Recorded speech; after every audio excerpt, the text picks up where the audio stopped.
Yo, what's up guys? Magandang araw sa inyo guys. First day of class ko na pala ngayon sa Japanese language.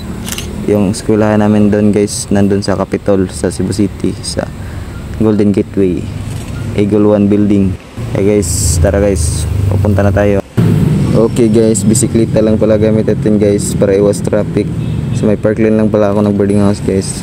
At malapit lang yung Capitol site dito guys. Okay guys, papunta na tayo ngayon sa Golden Gateway. Malapit na tayo sa Capitol site. Ito pala yung City Hall sa Capitol guys. At bago pala tayo pumunta sa Golden Gateway School guys, magkakain muna ako ng agahan guys.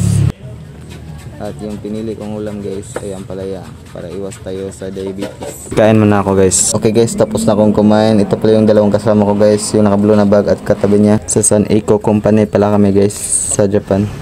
At ngayon guys, naglalakad kami guys papunta sa aming school.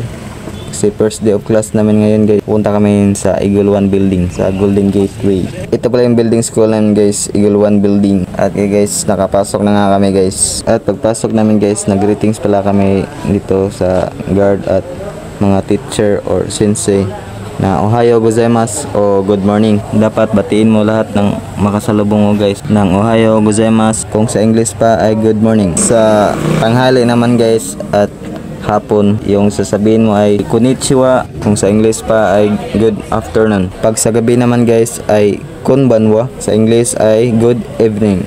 Nag-aantay pala kami dito guys na may magsabi sa amin kung sa room kami papasok. Okay guys, nandito na pala kami sa aming room. Ito pala yung mga classmates ko guys.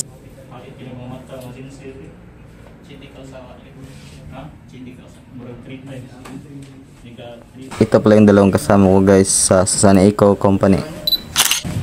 Well pala gumamit ng cellphone ito guys. At tapos na nga ang aking first day of class guys. Pauwi na nga ako guys sa aking boarding house sa Camagong Street, Lahog, Cebu City. Salamat pala sa inyong panonood guys. Hanggang dito na lang yung video ko guys. Thank you. Peace out.